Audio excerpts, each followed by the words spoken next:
Banyak petani fokus ke pupuk, fokus ke obat, tapi jarang yang sadar kalau salah satu kunci utama padi cepat beranak justru ada di kedalaman air. Hari ini kita bongkar rahasianya dan kenapa teknik sederhana ini bisa menaikkan jumlah anakan tanpa biaya tambahan dalam budidaya padi. Jumlah anakan produktif itu menentukan total malai yang akan kita panen. Semakin banyak anakan yang sehat, semakin besar peluang hasil panen meningkat. Masalahnya, banyak petani mengeluh, padi saya lambat beranak, atau anakannya sedikit banget.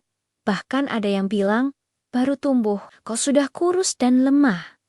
Padahal, salah satu penyebab terbesar dari semua itu bukan soal pupuk, tapi tingginya genangan air di awal fase pertumbuhan vegetatif. Kita perlu memahami bahwa padi punya fase kritis yang menentukan masa depan pertumbuhan anakannya. Fase ini adalah fase vegetatif awal, yaitu dari usia 0 sampai sekitar 25 hari setelah tanam. Nah, pada fase inilah, padi sangat membutuhkan oksigen di akarnya, bukan cuma nutrisi. Kalau sawah kita terlalu dalam, akar akan kekurangan oksigen, dan akibatnya pertumbuhan anakan jadi terhambat. Tapi sebaliknya, kalau airnya kita buat dangkal, akar jadi bisa bernafas, bekerja lebih aktif, dan ini akan merangsang munculnya anakan-anakan baru yang sehat. Ini bagian yang sering tidak diketahui banyak petani. Kenapa air dangkal bisa memicu banyak anakan? Pertama,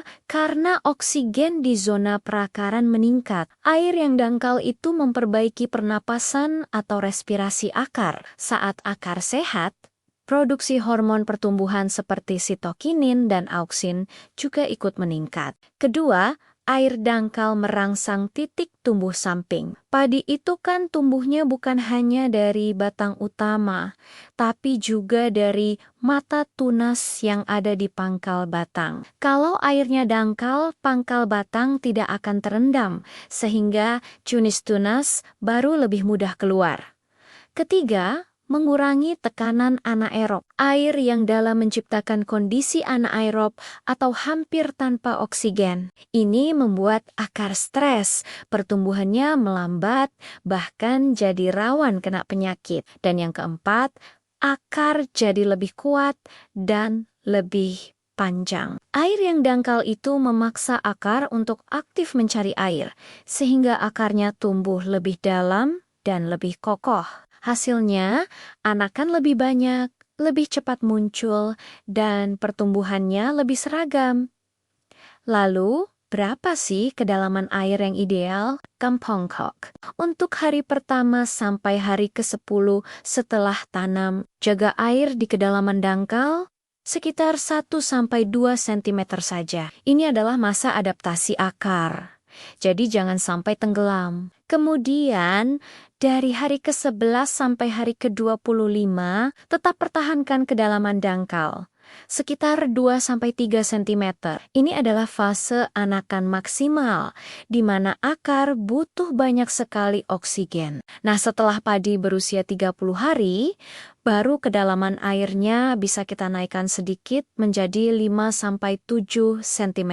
Tujuannya adalah untuk menekan pertumbuhan gulma dan menjaga stabilitas nutrisi. Catatan penting, kalau bisa terapkan sistem kondisi macak-macak. Artinya permukaan tanahnya hanya lembab, bukan tergenang terus-menerus. Banyak petani merasa padinya tidak mau beranak, padahal mungkin ini penyebabnya. Pertama, kesalahan paling umum adalah air sudah terlalu dalam sejak awal tanam. Ini membuat akar jadi malas tumbuh dan tunas terlambat muncul. Kedua, tanah langsung digenangi tinggi setelah tanam. Padi yang masih muda itu belum kuat, daunnya bisa menguning dan pertumbuhannya stagnan. Ketiga, tidak ada drainase atau saluran pembuangan yang baik. Akibatnya, saat hujan besar, air tidak bisa turun dan sawah jadi seperti kolam. Keempat, banyak yang takut kalau tanahnya kering sedikit. Padahal,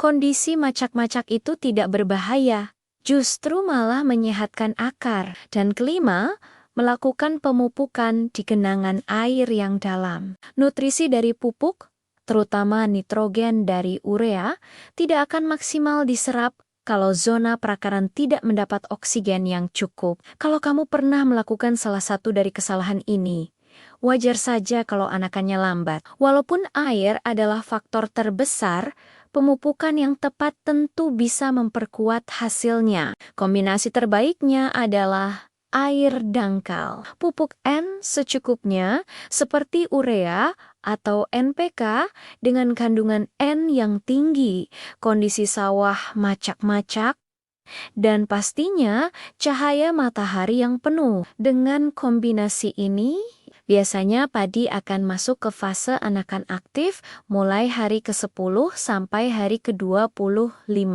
dan bisa menghasilkan anakan produktif yang jauh lebih banyak dari biasanya. Banyak sekali percobaan di lapangan yang membuktikan bahwa pengaturan air yang benar bisa meningkatkan jumlah anakan sampai 20 hingga 40% dibanding sawah yang digenangi dalam secara terus-menerus. Petani yang sudah menerapkan teknik ini sering melaporkan hasilnya. Anakan mereka jadi lebih banyak, pertumbuhannya seragam, batangnya lebih kuat, potensi malainya meningkat, dan risiko tanaman rebah juga lebih rendah. Dan yang terpenting, ini semua dicapai tanpa tambahan biaya pupuk ataupun obat-obatan. Jadi, kalau selama ini kamu terlalu fokus pada pupuk, coba deh ubah dulu cara kamu mengatur airnya. Karena rahasia padi cepat beranak itu seringkali bukan pada bahan kimia,